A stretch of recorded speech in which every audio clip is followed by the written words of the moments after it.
Hello and welcome to Just One More Watch. Welcome today to my review of the second watch by a small German micro brand, Heinrich. This is the Taucher 2. You may remember my review last year of the Taucher 1, and if you do, forget everything. This Taucher 2 is nothing at all like the Taucher 1. The only things they share are a name and a distinctive 1970s vibe. I've got my Taucher 1 here today as well. I'll show you the two watches side by side a little later on in the video. Now you saw the pop-up. This video is sponsored by Heinrich. I will of course therefore leave links to the landing page for the Taucher 2 on their website in the description of the video. They're taking pre-orders for this one at a discounted rate until the end of this month, June 2022. So if you are keen, you've got about 10 days to get in before the price goes up. Let's flip the camera and get funky. I'm sorry, I think I'm hacking the pronunciation of these, no surprises there. I think it's Taucher, but I didn't do German at school, so yeah, my apologies. Anyway, this is the Taucher 1. This one was launched at the end of 2020. It did rather well on Kickstarter, or at least I think it did rather well considering what it is. Shifting 120 units at around $630 each. 1970s style, unique look, made in Germany, Swiss movement, very wearable actually for a 1970s case, and some great colours. You can see here the green, you can see the red one that I showed you earlier on. This then is the side-by-side comparison of the Taucher 1 with the Taucher 2. Now another 70s style watch, but with so much more detail than the Taucher 1 had. It's a little more expensive. These start at 820 euros plus options. There's a few boxes you can tick with this. I don't think it's an outrageous increase over the Taucher 1 considering how many extra details have gone into the Taucher 2, as will be discussed. Unfortunately, this one didn't get off the ground via Kickstarter. You may have seen it there last month, but they only got 30 backers, meaning Wolfgang Heinrich, the brand owner, oddly enough, decided he was better off doing pre-orders himself, so that is what's happening. It's a tough time to launch a watch at the moment, I think, probably the toughest time in a couple of years, so I wish him well with this project. I do, however, think he's made a number of decisions with this one that may have limited its appeal. Some of these extra details I suspect are going to be a little polarizing. They may well attract some, they may well put off others. So I suspect that if you love this one, you're going to absolutely love it. And if you don't, then, well, yeah, you won't. Let's get into it again and have a look. So 41mm in diameter, bang on 14mm thick, with a super compact 42.5mm lug to lug, drilled lugs as well.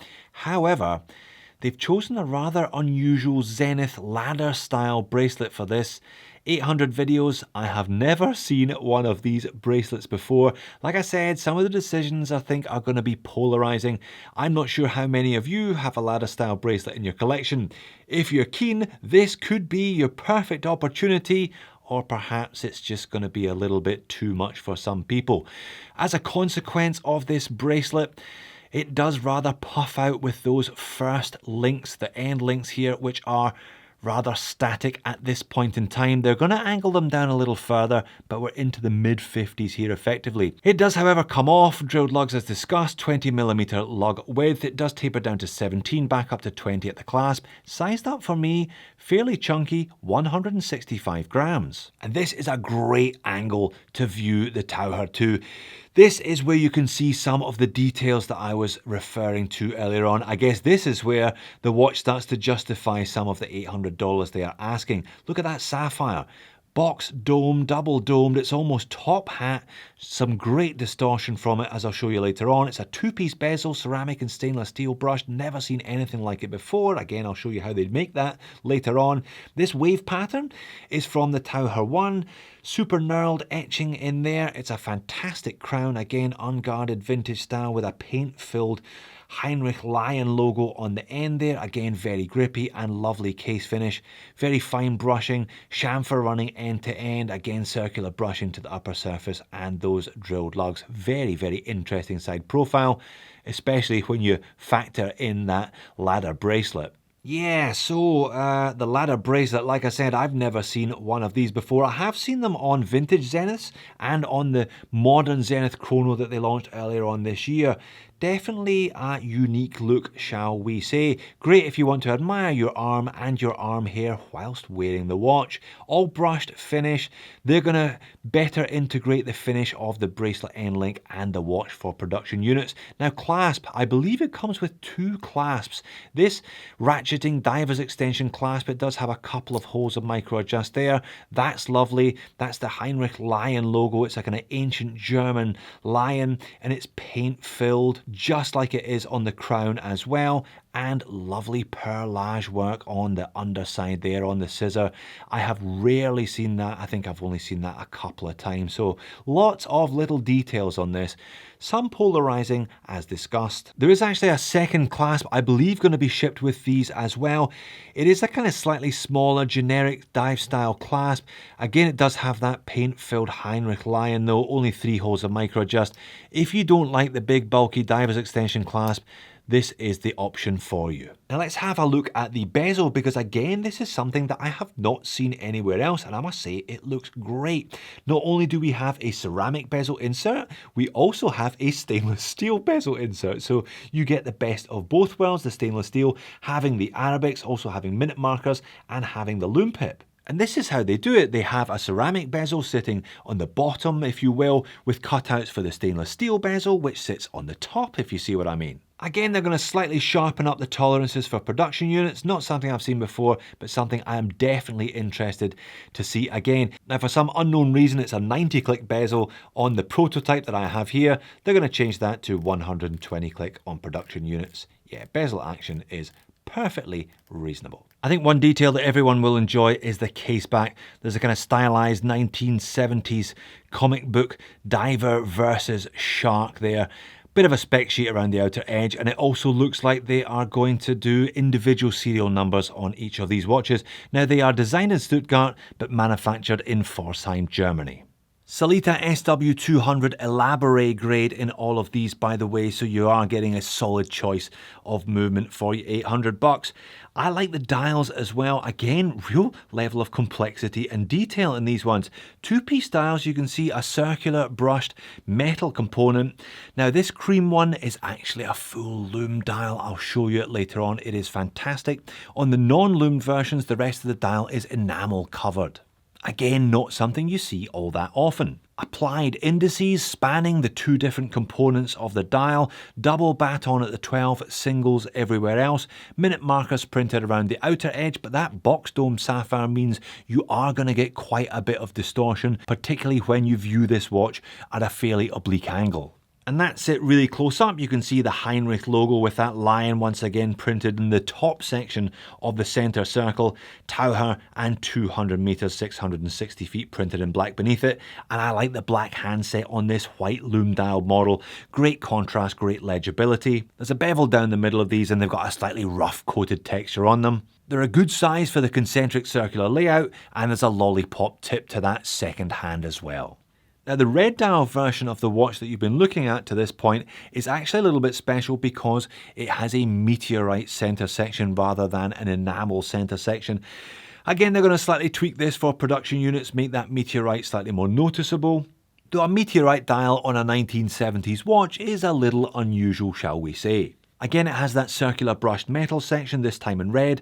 The porthole date down at 6 o'clock is an option. You can either have a date or no date. Again, they're going to be increasing that slightly for production units. And you can see on this red and black meteorite dial version, silver hands again with the bevel down the middle and quite a rough brushed effect, adding a bit of extra texture to them as well. On to the loom. I think it's pretty obvious which of these two is the loom dial version, don't you? I love these loom dials because it's almost like a covert loom dial. Not that obvious during the day, but fabulously legible after dark. This would be my pick of the bunch. This is definitely my choice. Now, when we turn the speed up on these, you see the loom dial performs fabulously. You also see the meteorite one, the hands fade too quickly. Again, that's something that Wolfgang is aware of. Again, that's going to be tweaked for production units. But that loom dial version, that is a serious contender for a future episode of Loom Wars, I'm sure. On wrist, well, I think the head of the watch is really nice, But the bracelet is just a little bit unusual. I've got a 7-inch wrist, I'm sure you're well aware of that by now. My left wrist is 7 inches anyway, and it just doesn't really fit me comfortably.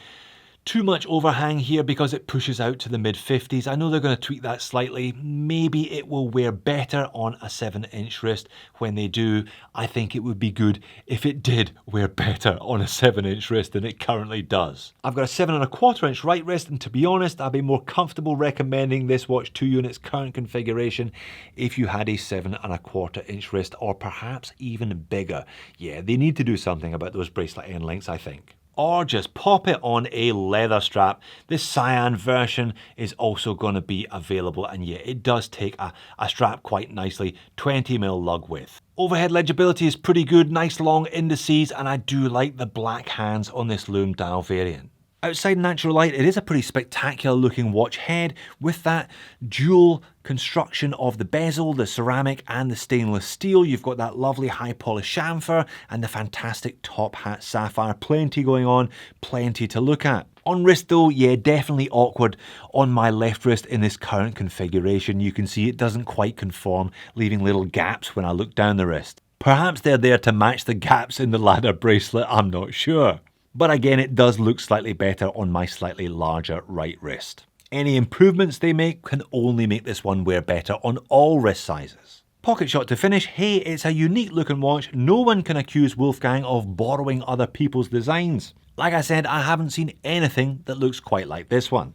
And that uniqueness is either going to be this Taucher 2's greatest strength or its greatest liability, depending on which side of the line you fall, depending on whether you appreciate the details and the quirks or not. Or perhaps the bracelet is going to be its biggest liability. As you can perhaps tell, I'm just not a fan of this one. I don't have a particular objection to the ladder style. It is unique to the 1970s, I guess. I just don't think it's been particularly well executed. It does need revisions, and even then, I think it's going to put more people off than it attracts, which is unfortunate. And you see those little marks on the top surface of some of these bracelet links? If you've got the watch off and it's lying around, it kind of catches on itself and gets stuck. If you relax the tension, you can release the links again, but yeah, they just get stuck in odd places, this one. Yeah, not my favourite bracelet, to be honest. And then there's the clasp, or should that be clasps? I don't particularly like either of them. Why give us two clasps? One that's too big and one that's too cheap. Why not give us one clasp that actually suits the watch? There are plenty of colours though if you are keen on this one. Some super 70s, some not so 70s. There's a yellow which they haven't included in this photo, but it actually looks really good. But there's one detail I haven't talked about yet. I did mention options with this one. You see that double wavy line in the bezel? That was a bit of a signature of the Taucher 1, and they've carried it over to the Taucher 2. You can option that to be loomed. Now, it's a really interesting effect after dark. I've never seen it before. Again, how many times have I said I've never seen it before in one watch? I don't think I've said it as many times in one review before. It's a really interesting effect after dark anyway, but I just don't think it looks good during the day. You can clearly see that neon yellow coloration. Depending on which of the colour variants you go for, it's going to have a very odd kind of clashing effect with some of those dial colours, I think. And it's a €70 option on all bar the Meteorite, where it comes as standard. So like I said earlier on, I wish Wolfgang all the best with this particular model. I think he's chosen a very difficult time to launch a product that was always going to be a little bit niche, and then he's made a number of decisions that have narrowed down its potential market further and further and further still. If you like this watch, chances are you are going to absolutely love this watch. But unfortunately, I think some of the decisions taken will narrow down the range of potential customers, the range of people who would have loved this watch. So there you have it, the Heinrich Taucher 2 then, a watch packed full of little details. It rather comes down to whether or not you like those little details. If you dig in the 70s thing today, why not check out the Taucher 1, or why not check out my review of the Yema Navy Graph. Thanks for watching, see you again soon.